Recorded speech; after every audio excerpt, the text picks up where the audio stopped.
Welcome to PSA. My name is Felix if you're new around here, and if you're back, thank you. Now, some of you may know that I spent the majority of my life skateboarding. And when I started skateboarding, there was no internet, no skateboard videos. You could barely find a skateboard magazine. I actually had to go to the library in my school to kind of like borrow one, and might have taken one or two. You really had to get creative and believe that you can do what you just thought up. It was like basically faith-based. Although I skateboarded everything, I became most notably known for being a professional street skater. And what that entails is competing in contests and filming video parts and shooting pictures for all the people who endorsed me. So we would scour the streets all over the world looking for the most unique obstacles to skate, and hopefully something interesting enough would happen on them that we could document. So the other day I get stuck trying this trick at the skate park on this obstacle. And as I started to get a little frustrated, I had this thought, man, I've traveled all over the world for obstacles just like these. I actually drive to the skate park to train on these obstacles. I buy and I even make my own obstacles. So the majority of my income, most of my traveling, was just to crash into obstacles. How am I going to be upset when life decides to throw me an obstacle to deal with? I see the more times I hit an obstacle, the more chances I have to succeed and the better I'm getting. The same way the obstacles are what make me a better skateboarder, what if the obstacles in my life have the same purpose, but I've been looking at them with the wrong perspective? We shouldn't ask God for a life that's obstacle-free. We should ask Him for the skill and the resiliency to overcome them wiser, overcome them stronger, overcome them victorious. Because God did not give us a spirit of defeat. He has given us a spirit of victory. This whole stream of thought reminds me of this story in the scriptures about this three-man crew, Shadrach, Meshach, and Abednego. They lived in Babylon, and they were basically Israeli prisoners of war. The king at the time, Nebuchadnezzar, made this huge statue of himself, and he demanded that everyone worship this statue in his name, or they would be thrown into a furnace for rebelling. Well, word got out that regardless of how much idolatry was going on, these three men would not waver in their faith, and they would only worship their God. So the king has Shadrach, Meshach, and Abednego brought to him to challenge them before torching them. And the boys in Daniel 3, starting in verse 16, say, "O Nebuchadnezzar, we do not need to defend ourselves before you. If we are thrown in the blazing furnace, the God whom we serve is able to save us. He will rescue us from your power, your majesty. But even if he doesn't, we want to make it clear to you, your majesty, that we will never serve your gods or worship your gold statue that you have set up." Fear is what if, faith is even if. I really want to read a couple more moments of this story, and I highly advise you to read the book of Daniel for yourselves. There's so much goodness in there. Daniel 3, starting in 21 onward, says, "So they tied them up and threw them into the furnace, fully dressed in their pants, turbans, robes, and other garments.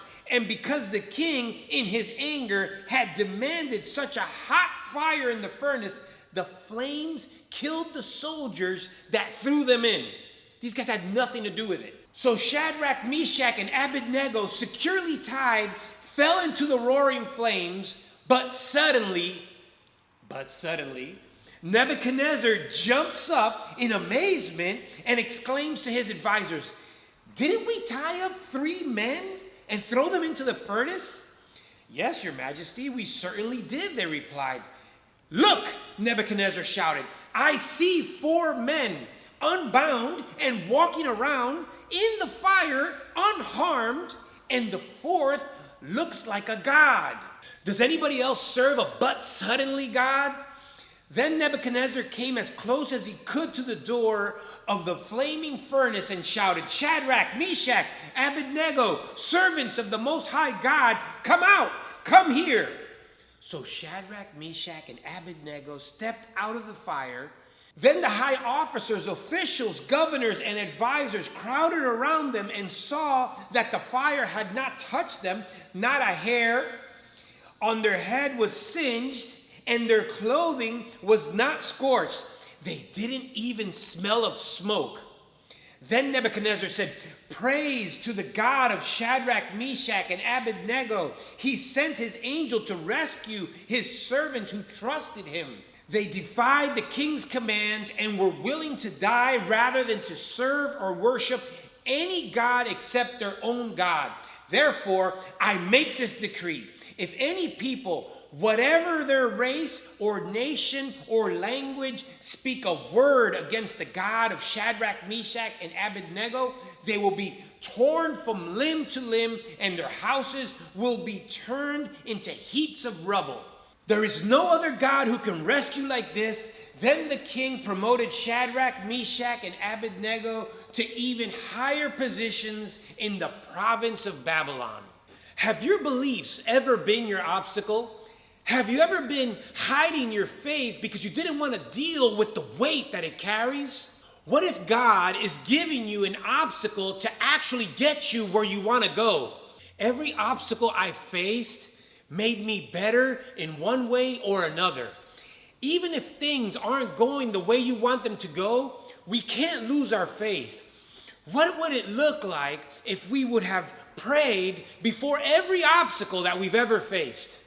How many of you know that how we face our obstacles is going to speak the loudest to what our beliefs are?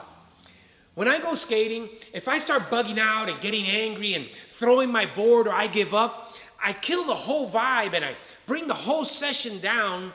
And this is the same thing with obstacles in our lives. When people look at my life, I want to be like these three guys. I want to go from just being created in the image of God to living in the likeness of God.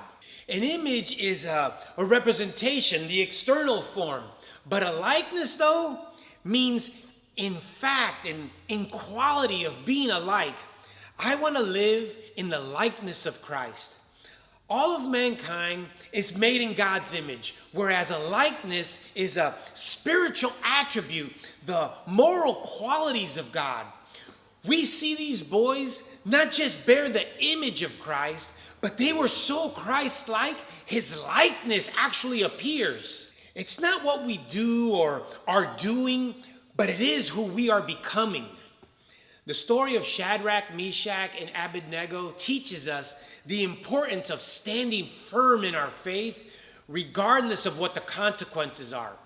It also highlights the value of having healthy friendships around you and the power that we have when we stand together in our faith.